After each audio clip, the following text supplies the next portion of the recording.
Kanalıma hoş geldiniz.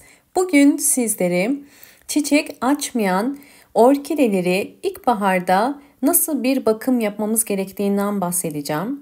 Eğer orkideleriniz uzun süredir çiçek açmıyorsa ilkbaharda orkidelerinizi uyandırma zamanı gelmiş demektir.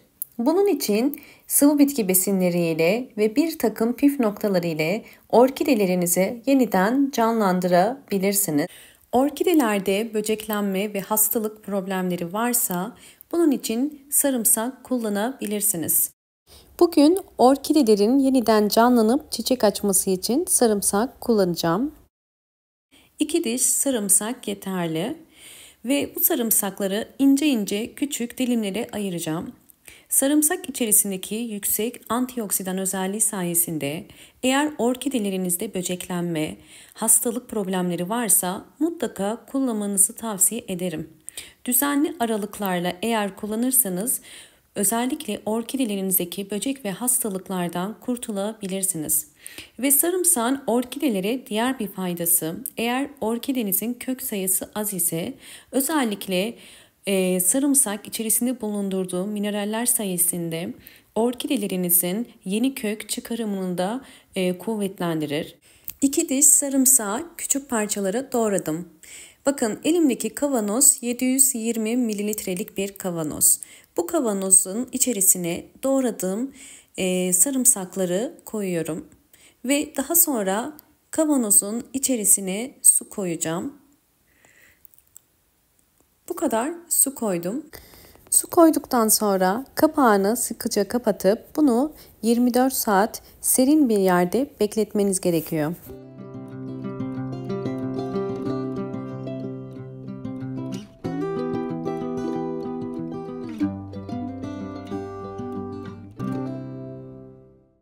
...24 saat beklettiğim bu karışımı şimdi süzeceğim. Sarımsak tanelerinin suyun içerisinde kalmaması gerekiyor. Elimdeki borcam bakın 600 milimlik sadece bu karışımdan koydum. Bunu 1 litreye tamamlayacağım. Yani üzerine 400 mililitrelik suda koyuyorum. Hazırladığım bu karışımı bir püskürtme kabının içerisine biraz ekliyorum. Çünkü 2 farklı yöntemiyle kullanacağım. Bir, orkidedeki yaprak hastalıkları için. İkincisi ise sıvı bitki besini olarak vereceğim. Hemen birinci yöntemimizden geçelim. Bu karışımı özellikle hastalıklı orkidelerinize vermenizi tavsiye ederim. Tabii ki sağlıklı orkidelere de verebilirsiniz. Bakın orkidelerde bu tarz yaprak hastalıkları çok sık karşılaştığımız bir hastalık ve çok bulaşıcıdır. Diğer orkidelere de geçer. Eğer orkidenizde bu tarz yaprak hastalıkları varsa mutlaka orkidenizi diğer çiçeklerden uzaklaştırmanız ve hemen bunu tedavi etmeniz gerekiyor. Ben şimdi hazırlamış olduğum karışımı bu hastalıklı orkide yapraklarına sıkacağım.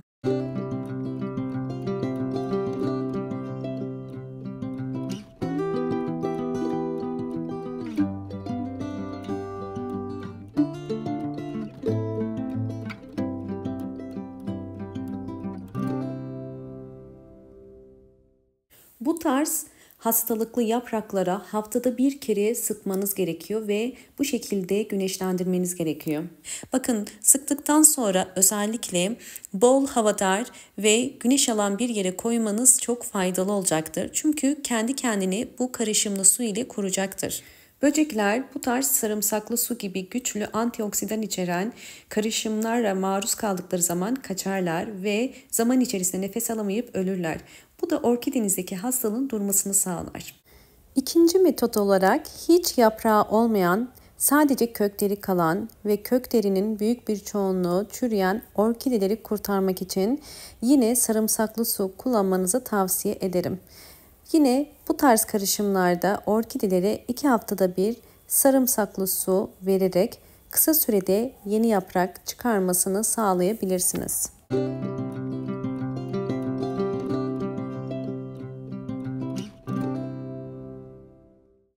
Aylar içerisindeki gelişimlerini sizlerle paylaşacağım.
Son olarak en önemli üçüncü metodumuz hiç çiçek dalı olmayan ya da çiçekleri olan orkidelere sarımsaklı su verimi. Her bir saksı için 8 yemek kaşığı kadar su veriyorum ve bu işlemi ayda bir kere uyguluyorum. Sarımsaklı suyu çiçek açmayan orkidelere ayda bir kere verebilirsiniz. Ya da orkideleriniz çiçekli ise yine ayda bir kere vermenizde hiçbir sakınca yoktur. Sadece önemli olan her zaman gübreyi az vermek. Yani çok fazla gübre verimi hiçbir bitki için faydalı olmaz. Bu yüzden gübre verirken mutlaka verdiğiniz ölçüye ve ne kadar sıklıkla verdiğinizi lütfen kontrol edin. Evet, sizlerle sonuçları da paylaşmak istiyorum.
Evet, sizlerle orkidelerimdeki gelişimleri gösterdim ve şimdi sizlere özellikle orkide bakımına dair 3 önemli püf noktadan bahsedeceğim. Bunları da mutlaka dinlemenizi tavsiye ederim.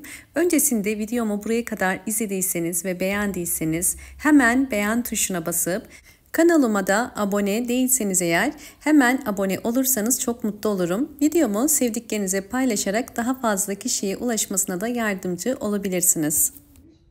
Orkidelere çiçekli dönemde de mutlaka vitamin desteği sağlamanız gerekiyor. Bakın, kök gelişimini görüyorsunuz. Bol bol yeni kökler çıkarıyor. Bunlar tamamen vermiş olduğumuz sıvı bitki besinleri sayesinde oluyor. Orkideler hem çiçekli dönemde hem de çiçeksiz dönemde sıvı bitki besinlerine ihtiyacı vardır. Dışarıdan aldığınız bir orkide ilk olarak eve getirdiğinizde gayet canlı ve sağlıklıdır. Fakat zaman içerisinde hemen solmaya başlar. Bunun en büyük nedeni toprak içerisindeki vitaminler ve minerallerin zamanla azalmasıdır. Orkidelerde en önemli püf noktalardan bir tanesi doğru ışık alması. Kesinlikle orkideleri bir süs bitkisi gibi televizyon köşesine koymamanız gerekiyor. Mutlaka pencereye yakın, sabah ya da ikindi güneşini alan bir pencereye konumlandırmanız gerekiyor. Ve orkidelerinize doğru sulama yapmanız gerekiyor. Her zaman sulama yaparken kök rengine bakmalısınız. Köklerin rengi eğer gri ise demek ki orkidenin suya ihtiyacı var demektir. Eğer kök rengi sağdaki gibi yeşil ise orkidenin suya ihtiyacı yok demektir. Ve her zaman orkidenin ihtiyaç duyduğu su sadece bir su bardağı kadardır. Daha fazla su vermeyin ve günlerce asla bir saksının içerisine su ile bırakmayın. Son önemli püf nokta orkidelerde ikinci saksı kullanımı. Orkidelerin nem dengesini sağlamak için mutlaka ikinci saksı kullanmalısınız. Orkideler sadece yapraktan ışık alırsa gelişim için yeterlidir. Yani orkideler sadece kökten ışık almak zorunda değildir. Orkide tesislerine bakarsanız orkideler sadece yapraktan ışık alır ve böylelikle orkideniz ikinci saksı ile çok fazla nem kaybetmeden kök gelişimi daha hızlı olur ve çiçek çıkarımı da kolay olur. Umarım bu anlattığım bütün püf noktalar sizler için faydalı olmuştur. Videomu izlediğiniz için teşekkür ederim. Hoşça kalın.